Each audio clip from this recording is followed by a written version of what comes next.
Y en primer lugar también quiero agradecer al secretario de Estado su presencia y su nombramiento en nombre de mi grupo, en nombre del Grupo Amaiur.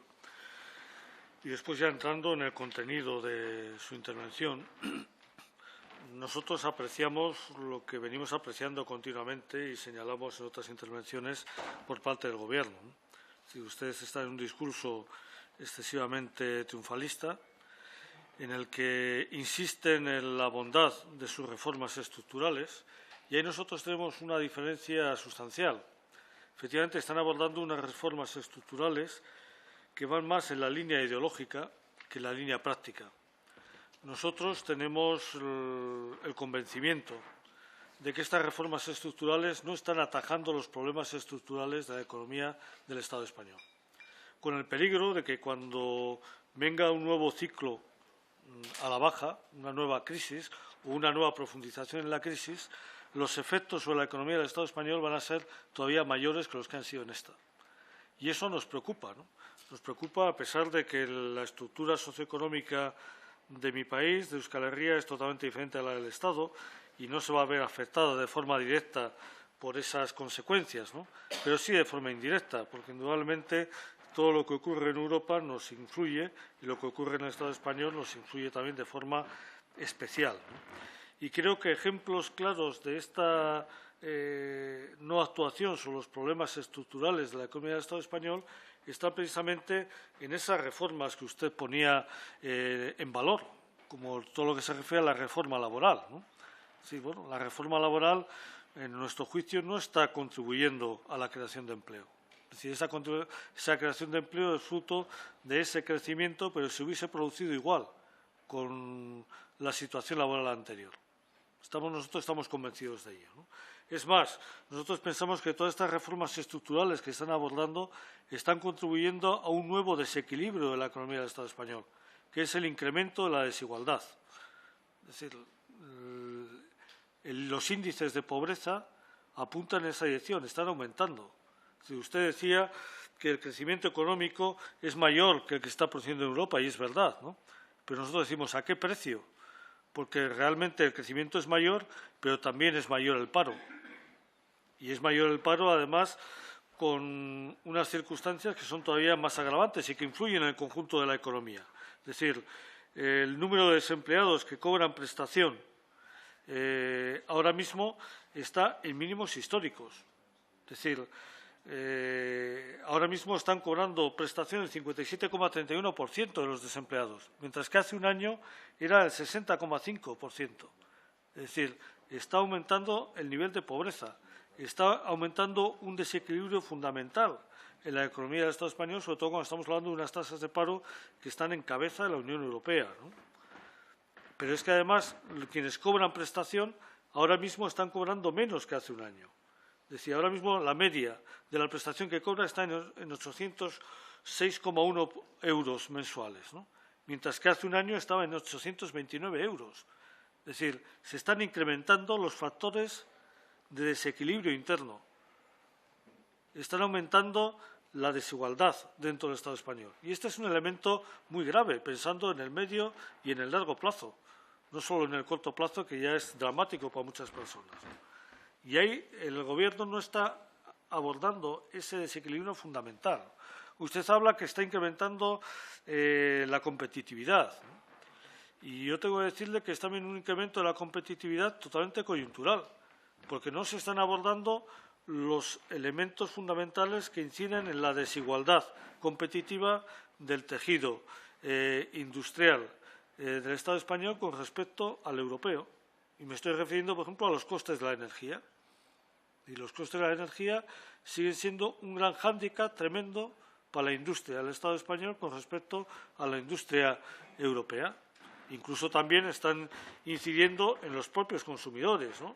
Y los datos son claros, es decir, el recibo de la luz desde enero hasta esta fecha ha crecido en un 12,4%. El incremento del precio, el decremento del precio del petróleo no se está recayendo sobre los consumidores. Es decir, ahora mismo los carburantes han bajado menos que la mitad que el precio del crudo. Es decir, ahí se están produciendo una serie de factores que inciden de forma negativa en la competitividad de la industria. Yo insisto en la industria porque si no hay una base industrial, el crecimiento económico está en el aire. Y el problema precisamente de la economía del Estado español es que ha abandonado durante muchos años su preocupación por la industria, por la economía productiva. Y eso sigue vigente y este Gobierno no está abundando en ese elemento. Otro de los elementos fundamentales de competitividad, que es precisamente la mejora tecnológica, la inversión en I+D+I. Pues ahí sigue sin incrementarse. Seguimos una desventaja tremenda con respecto a la media de la Unión Europea, que incluso está influyendo también en mi país, que era los que estaba precisamente más o menos en la media. Es decir, el último dato está ya justo un poquito por debajo de la media de la Unión Europea. Es decir, ha bajado del 2% al 1,9%. Pero es que la inversión en el resto del Estado está mucho más por debajo de la media de la Unión Europea. Y ahí tampoco está incidiendo el Gobierno precisamente en atajar esos déficits, esos hándicaps de competitividad. Y eso a medio y corto plazo, a corto y a medio plazo, son nefastos para el incremento, para la viabilidad de la economía del Estado español. Si eso lo juntamos con las otras cifras, ¿no? Es decir, de endeudamiento, ¿no?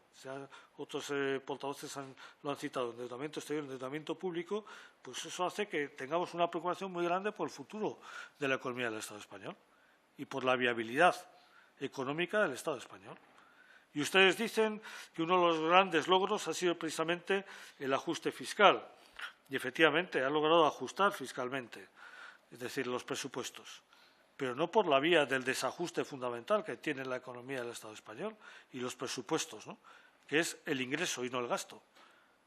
El problema del Estado español no es fundamentalmente el gasto público, que lógicamente siempre se puede mejorar. Y hay otros portavoces también han incidido en esos desequilibrios en muchas de las comunidades autónomas, ¿no? Es decir, pero el desequilibrio fundamental está en el ingreso. Y ustedes siguen sin atajar el ingreso, que es donde se produce la mayor diferencia con respecto al resto de las economías y al resto de los presupuestos de la Unión Europea. Es decir, el índice de recaudación de impuestos está a la cola de la Unión Europea. Y ahí es otro de los elementos que sigue este Gobierno sin abordarlos, ¿no? Y es otro de los elementos que a nosotros producen una gran preocupación, ¿no? Es decir, porque precisamente el ajuste fiscal se ha hecho a base de reducir el gasto social, en vez de a base de reducir el fraude fiscal. Y ese es un elemento que a medio plazo contribuye al incremento de la desigualdad y contribuye también a socavar la cohesión social. Y esos son unos elementos que nunca los veo en el discurso de este Gobierno, ¿no? Porque ustedes hablan mucho de la competitividad, hablan de las grandes empresas, se olvidan de la pequeña y mediana empresa, se olvidan de la economía social, se olvidan de los autónomos, que son los que están sufriendo de forma más importante la crisis y sobre los que se sustenta tanto la creación de empleo como la economía del Estado, ¿no? Y, sin embargo, no están presentes en sus medidas de forma suficientemente importante, ¿no? Y ustedes ponen de ejemplo, por ejemplo, como otro de los grandes éxitos, la reestructuración bancaria. Y, efectivamente, se ha dado respuesta a un problema muy importante que lastraba a la economía, ¿no? Pero, sin embargo, no se ha contribuido a mejorar el mercado financiero, ni muchísimo menos. Y lo que han hecho ha sido consolidar un oligopolio financiero que a medio plazo también es muy negativo para la economía real. Es muy negativo para la pequeña y mediana empresa, para los autónomos, para la economía social. Y eso siguen sin abordar esa cuestión. Y tenemos que otro de los elementos fundamentales de falta de competitividad de la economía del Estado español son precisamente los costes financieros y las dificultades para acceder al crédito, que siguen estando vigentes. Y ahí nosotros echamos en falta un compromiso, por ejemplo, por impulsar una banca pública que precisamente va a tener o puede tener una misión importante, que es reequilibrar el mercado. Es decir, romper ese oligopolio financiero, obligar al sistema financiero a ser competitivo, pero socialmente competitivo. Y eso pues no se está abordando. Y usted habla del ICO, que efectivamente está jugando un papel, pero un papel muy limitado, que podría ser mucho más importante con una banca pública que, insisto, rompa ese oligopolio financiero y obligue al sector financiero a jugar con reglas de mercado en función de los intereses generales del país, ¿no? En definitiva, seguimos mostrando nuestra desilusión por el discurso económico del Gobierno, por la falta de medidas para abordar los auténticos problemas estructurales de la economía del Estado español y por su falta de compromiso por combatir ese gran lastre de la economía y sobre todo ese gran lastre social que es el incremento de la desigualdad que sigue creciente, ¿no?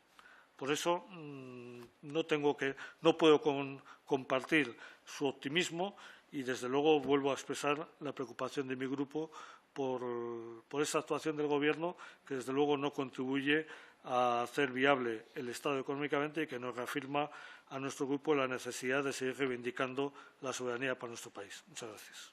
Muchas gracias, señor Larreina. Por el Grupo Parlamentario Popular tiene la palabra el señor López Garrido.